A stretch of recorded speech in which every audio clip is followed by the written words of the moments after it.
It's time for a cup of coffee with Will and Chris at Slumberland Furniture. From Slumberland Furniture in Osage Beach, here are your hosts, William Holtz and Chris Schneider. Hey, back at Slumberland at the lake for a smoking hot cup of coffee. And Uncle Chris, the cup of coffee might be hot, but the weather finally got a break in the weather. Yeah, like one day and then it gets hot again. Gee whiz. So big weather, lots of humidity here at Lake of the Ozarks, but that's not the only thing. Brew an outside cup of coffee. Hey, curfew for miners on the Bagnell Dam Strip, it's final. It's here. We're going to talk about that. Plus, what's the holdup with the Bass Pro Shops and the Osage Beach Outlet Mall? What a story. And you've done a lot of digging on that. You're going to love this. First reading has passed. Second reading coming. We're going to break that down. Plus, hey, Camden County, still a debacle going on, right? A lot of people who support Camden County Sheriff's Office and their legal defense, Lynn Brand, who just got elected in the primary for prosecutor. Everybody feels like, hey, everything's good now, right? Only problem is you have 4.5 months that justice is still being questioned in Camden County. We're gonna break that down for you. Plus, hey, can you believe it? This weekend kicks off Cannonball Run. I can't believe it, man. I can't believe it's already here. That we're gonna recap Putt with a Purpose, get you ready for some great events as we get ready for Labor Day. And speaking of Labor Day, right here at Slumberland Furniture, the Labor Day sale kicks off, and it's a good one you won't want to miss. Hey everybody, it's Daryl Cunningham with Slumberland Furniture at the Lake. This week kicks off our Labor Day sale, and you get awesome deals for every room of the house. Not only are we giving you discounts, but we're also doing up to 72 months interest-free financing. Need a mattress? It's on sale. You need a sofa? It's on sale. Doesn't matter what you need, it's all on sale at Slumberland. Come check it out at Slumberland Furniture, where we're bringing happy home. One final lake weekend, one last boat ride, one more opportunity to make memories with family and friends. Labor Day weekend is one of the busiest weekends of the year at Lake of the Ozarks, which means safety matters more than ever. Designate a sober driver or captain. Put the phone down. Stay focused on getting everyone home safely. This Drive Safe, Boat Safe message is brought to you by Price & Randall, Injury Attorneys. All right, so as we get started this week, want to remind you, Lindy Springs, Lake of the Ozarks, they deliver, and more than just water, whether it's salt, whether they service your water softener, hot water heater, whatever it is, they are the official water of Cup of Coffee here on Lake TV. Also give a shout out to our friends at Osage River Popcorn as we look into winding down summer. A great reminder that 20 flavors of homemade gelato in store every single day at Osage River Popcorn, including dairy and gluten-free options. And if you haven't tried it, go by and see the folks over there at Osage River Popcorn. All right, Unky, see, as we get ready for this week's show, it's worth noting the heat has been intense. Do you remember a summer where you have so many days where the average temp is 3 digits? You know, I used to live in Texas, so that was pretty common down there. But for here, that's pretty dang hot. It's nice when you get a break every now and then. Isn't it weird when you wake up and it's in the low 80s and it feels a little chilly? Yeah. Not used to it. All right, so hey, we've been covering this the last few weeks. There's been meetings we've attended and kept you guys posted on. But after several weeks of discussion, revisions, and some controversy, the city of Lake Ozark has officially approved a curfew for miners on the historic Bagnell Dam Strip. Now, Chris, the Lake Ozark Board of Aldermen voted unanimously last Tuesday night to approve the ordinance. And this isn't a citywide curfew. It's specifically aimed at the Bagnell Dam Strip Central Business District, where city officials say they've experienced growing problems involving miners late at night. And importantly, the ordinance that ultimately passed Tuesday looks different from the original proposed ordinance. Yeah, the final ordinance prohibits unaccompanied minors under the age of 18 from being in the designated strip areas, all right? I mean, it's not like the whole 5-mile strip there, it's just designated areas. And this is between 11 p and 5 a, okay? 11 p.m. to 5 a.m. Earlier versions proposed starting the curfew at 10 or 10:30. Aldermen ultimately moved that back to 11 o'clock. According to ABC 17, the designated area extends from around the Lake Ozark Christian Church area through the Bagnell Dam Strip. There are also exceptions for legitimate reasons that minors could be there, like those who are working in the district. Right, and if you're wondering why this came about, to begin with, City leaders have pointed to an increase in late-night issues involving teenagers, including disorderly conduct, disturbances of the peace, property damage, underage alcohol, drug use, fake IDs, and overall concerns about the safety of minors mixing with the Strip's late-night adult crowd. Now, earlier in the debate, City Administrator Harrison Fry described police confiscating a roughly 2-inch thick stack of fake IDs from one bar during a single weekend. Now, a lot of questions were saying, well, hey, why didn't you cite all of those fake IDs? Well, because a bouncer is the one that confiscates those. And they don't have the means to go track down the police, give them the ID, and then go track down the person that gave the ID. So when you're seeing that stack of IDs at the meeting, they're like, well, that is 57 IDs. That should be 57 citations. Right, where are these people, right? That's not exactly the way it works. And so the stack of IDs was 2-inch thick at that meeting. Police Chief James Borden has also argued that this is partly about protecting teenagers themselves. His concern, once the Strip transitions from the daytime family atmosphere to late night nightlife, you've got teenagers potentially interacting with drunk adults, and situations can escalate very quickly. Very quickly. I mean, we see that all the time, all over the country, really. This is one of the more controversial parts of the original proposal. Earlier language could have held business owners or employees responsible for knowingly allowing minors to remain after the curfew and everything, potentially carrying fines up to like $500, right? That generated some concerns from some of the Strip businesses, of course. One obvious question, how is a bartender or a server or a business owner supposed to determine somebody's age? It's 17, 18, and whether or not businesses should be responsible for policing the city's curfew, right? I mean, they're not policemen. City Administrator Harrison Fry said those provisions were ultimately removed from the final ordinance at the direction of the board. Yeah, and the big question that locals are now wondering after its passing is, will it work? And that comes the part worth watching, and that comes down to enforcement. A curfew ordinance on paper is one thing, enforcing it on a busy summer night on the Bagnell Dam Strip, completely different story. Earlier reporting indicated police could order an unaccompanied minor to leave. They could contact their parents or guardians, or even potentially issue a municipal citation. And there has been opposition to this proposal. We've talked about it, right? Including questions about whether existing laws dealing with underage drinking, fake IDs, property damage, and disorderly conduct should simply be enforced more aggressively instead of this curfew. And that's a good question, right? I mean, that's a very good point, but that is the debate going forward. Does Lake Ozark actually need another ordinance? Or will this give police, a very useful tool to intervene before something more serious happens? Either way you look at it, the debate about whether Lake Ozark should establish a youth curfew, it's over now. That's done. Board of Aldermen unanimously approve it. Minors under 18 will now generally need to be off the designated Bagnell Dam Strip area or accompanied by a parent or guardian between 11 p.m. and 5 a.m. That is subject to the ordinance's exceptions, of course. Sure, and now we'll be watching for 3 different things, Chris. We're going to be watching for how aggressively does the Lake Ozark Police Department enforce this, whether juvenile-related incidents on the Strip actually decrease, and whether the curfew creates unintended issues for families, businesses, or visitors. Now, the goal is pretty simple, right? Keep the Bagnell Dam Strip family-friendly during the day, while recognizing that after 11 o'clock at night, it's a very different environment, and kids, minors, have absolutely no place down there. Now we'll find out whether this new curfew actually helps accomplish the initial goal. Yeah, let's hope, right? I mean, we see in other places, like, you remember in Washington, D.C., a lot of the major crime was being done by minors. Yeah. I mean, by kids 12, 13, 14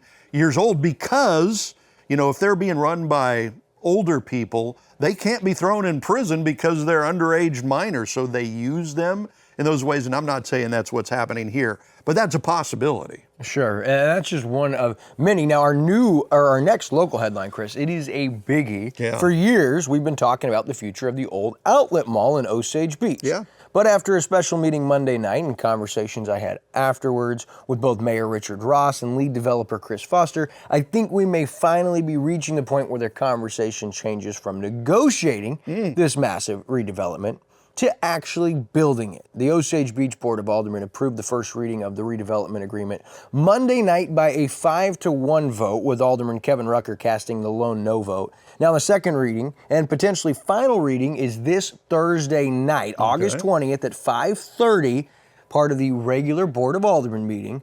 And assuming that passes, Mayor Ross told me he believes the city has essentially done its part to put Horizon in a position to succeed. At that point, his message was pretty simple. Yeah. It'll be time for the developer to perform. Absolutely. Time to, how do they say, put the rubber on the road or whatever that is. Well, this was only about a 15-minute meeting, right? It wasn't fast.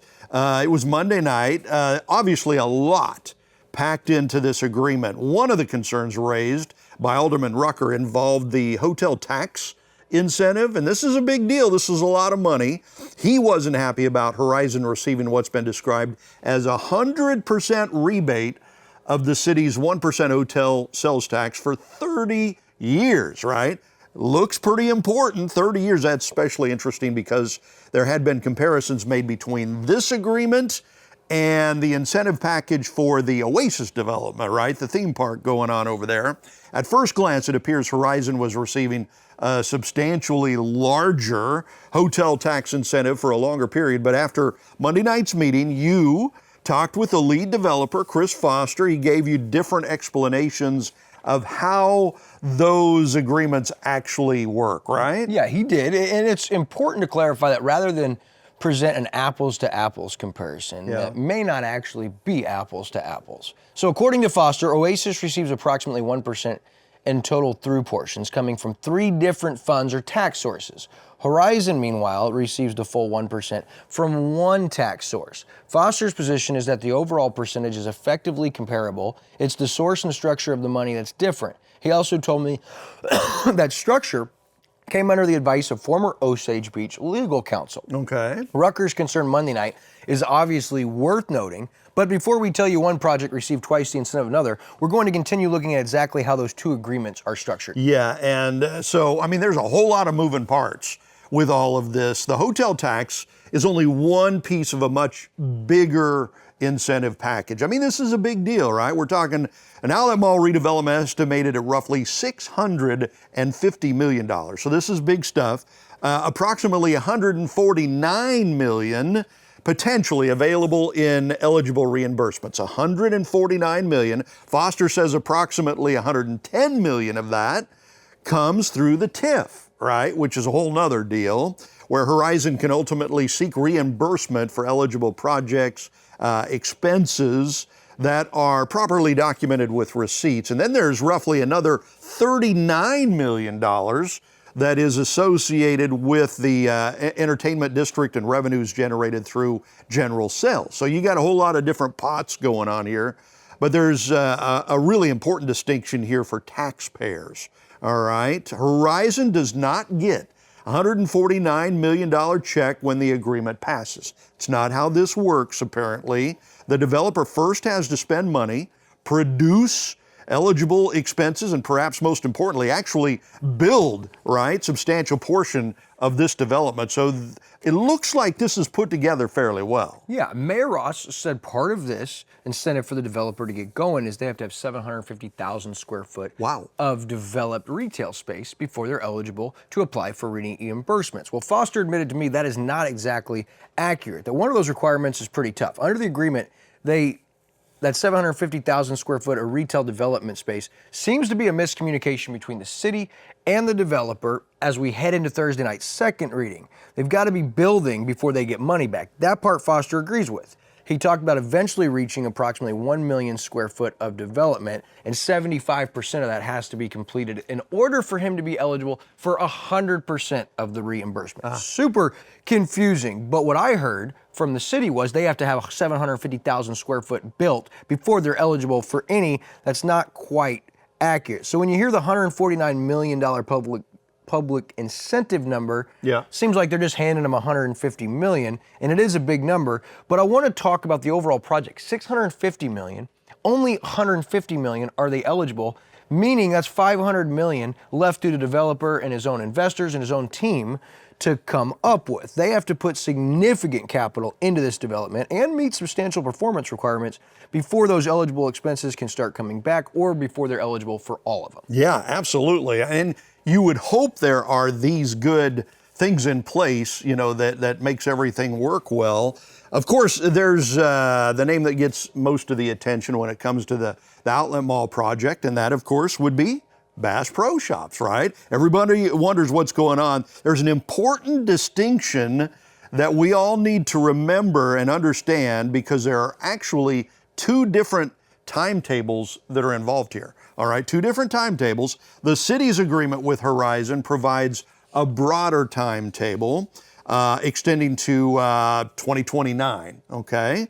But the agreement between Horizon and Bass Pro is a completely separate private agreement, okay? So two different deals here, and that deadline comes considerably sooner. Bass Pro had previously extended Horizon's original late 2026 deadline. The current target for the Bass Pro pad there is spring of 2027, next spring. So Bass Pro's already pushed that back from the end of this year to the spring of next year. So will you specifically ask Foster whether that deadline is still realistic, right? I did, and he confirmed to me that yes, the spring 2027 deadline remains in place. More importantly, he says yes, Horizon can meet it, assuming Thursday night's second reading is approved.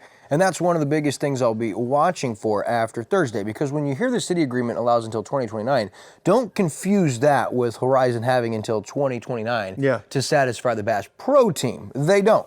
Bass Pro has its own clock, and that clock is ticking considerably faster than the city's. Yeah, and that's probably the biggest question I get asked. Hey, what's going on with Bass Pro? When are they going to build that and everything? As exciting as Bass Pro is, and obviously that is the headline grabber with all of this, what an anchor that will be for the Outlet Mall. This redevelopment has to become more than just one big store, right? I mean, Bass Pro is great. Got to be more than that, though, if it's going to succeed long term. We're talking about a 60-plus acre site, big site there, and a development that's enormous in scale. This is just huge. One of the most encouraging numbers that we have heard involve these other major retailers, right? The other ones that are going to go beside Bass Pro. Foster confirmed to you that approximately 90% of the junior anchor tenants are actually confirmed and agreed upon.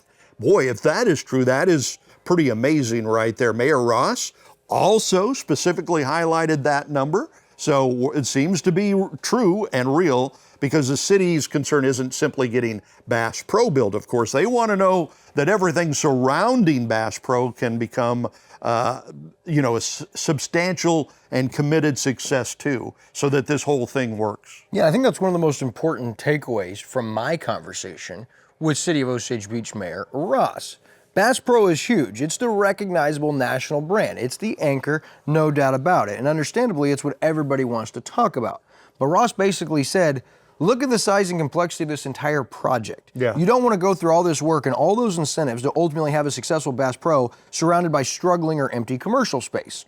So when Foster says 90% of those junior anchors are already spoken for, Ross views that as a major positive. In some ways, the businesses surrounding Bass Pro could ultimately be just as important to the long-term success of this overall development as Bass Pro itself. No doubt about it. And that brings us to Thursday night, right? So this Thursday night, the first reading is done. They did that last week. It passed 5-1, looked pretty good.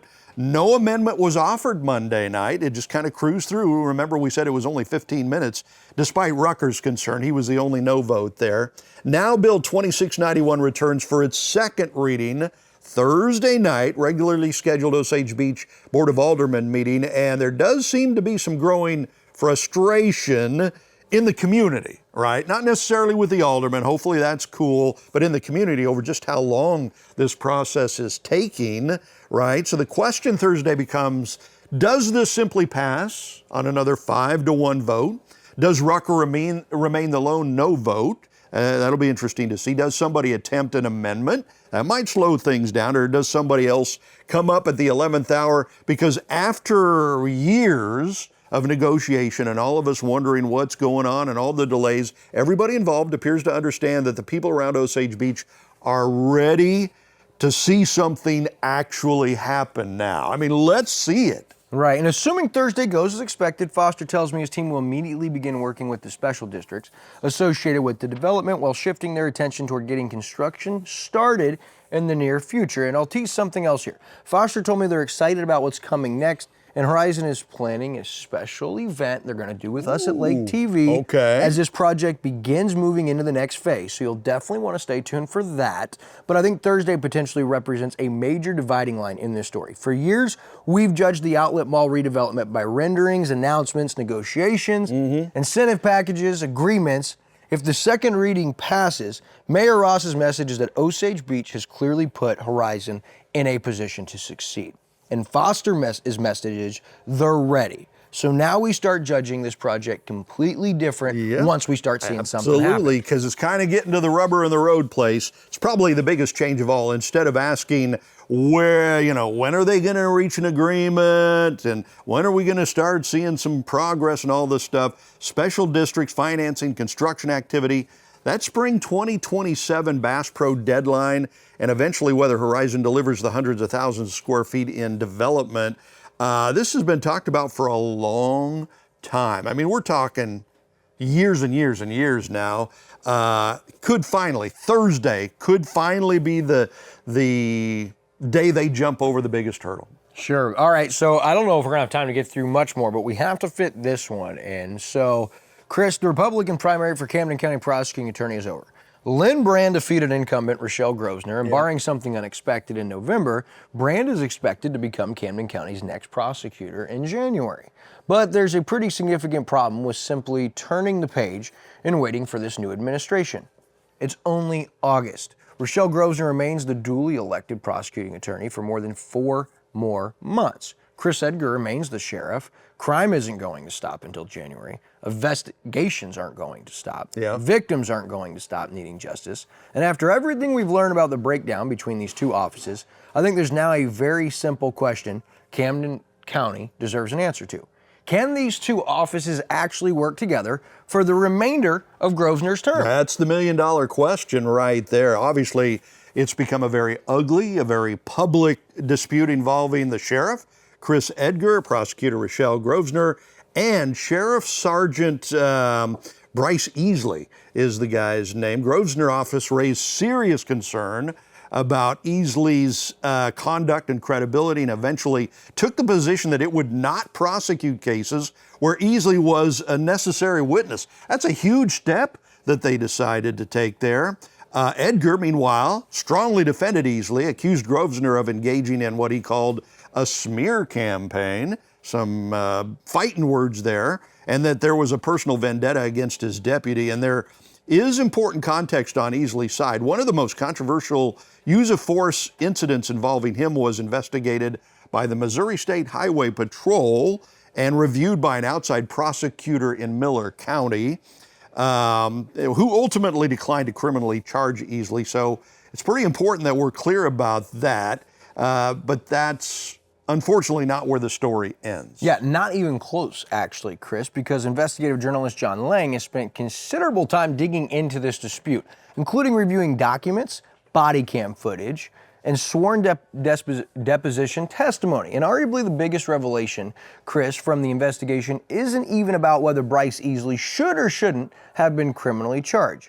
It's about criminal cases themselves, because during sworn deposition testimony, Easley acknowledged that he had been holding felony cases instead of submitting them to Grosvenor's office. According to John Lang's report, Easley indicated he was holding most of his cases, including drug cases, while anticipating that a different prosecutor would eventually take office. And at one point, Easley was specifically looking toward January 1st. Wow, that's pretty amazing. There's another piece of Lang's reporting that potentially makes this much bigger than one deputy that is involved in all this. According to Lang's July 30th investigation and the deposition testimony he reviewed, Easley's supervisor Lieutenant David Henderson reportedly testified that he had given deputies permission not to refer certain cases until after the August election, all right? And if that is accurate, we're no longer talking about simply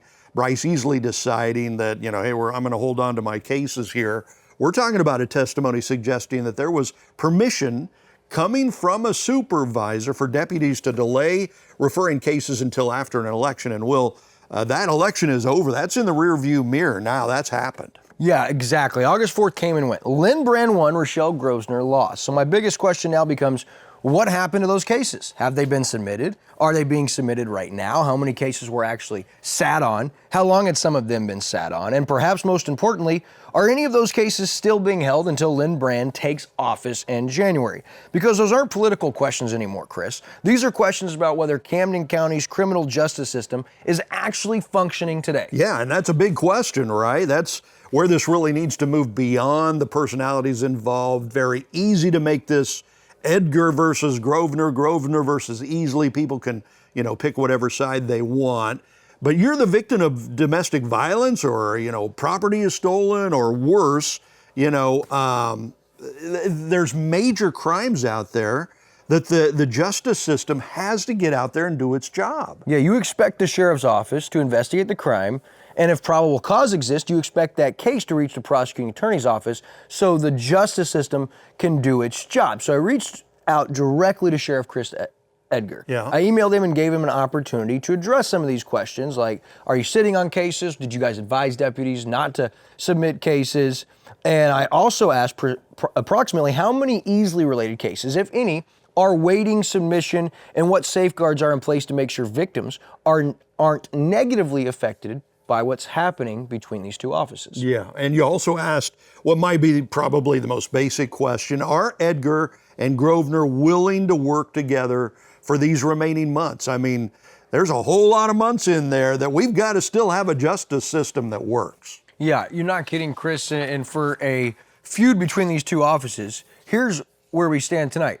Sheriff Edgar did not respond to my email. Now I want to be fair about that. A sheriff isn't obligated to answer Lake TV's questions on our timetable. And Edgar has previously issued a very strong public defense of Easley. In that June statement, he disputed Grosvenor's characterization of his deputy, pointed to the Highway Patrol investigation and the outside prosecutor's decision not to charge Easley, and accused Grosvenor of politically motivated attacks.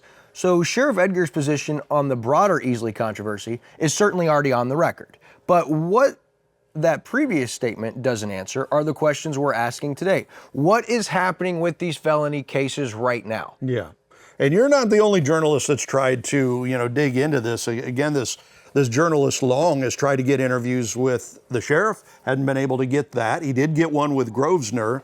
So we'd like to hear the sheriff explain exactly what the policy is today. And there's another side to this that we shouldn't ignore. Rochelle Grosvenor still has responsibilities here. If her position remains that Bryce Easley cannot ethically or credibly serve as a necessary witness, then how does her office intend to handle Easley-related investigations during these remaining months? Can another deputy provide necessary probable cause statement? Can cases be structured in a way that doesn't depend on Easley's testimony? And if they can't, why can't they? Because ultimately, responsibility for making this system function doesn't rest exclusively with one elected office.